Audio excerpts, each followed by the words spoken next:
Sodium bicarbonate असं त्याचा formula आहे।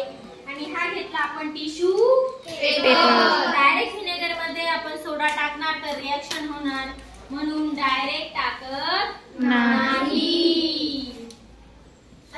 टिश्यू पेपर वरती घेतलाय, असं त्याची वरची कॅप आहे त्यामध्ये घेतला जेणेकरून डायरेक्ट पडू नये। आता आपण घेणार आहे विनेगर टाकले याच्यामध्ये, सोडा या कॅपला अंदर टाकलाय जेणेकरून लगेच रिएक्शन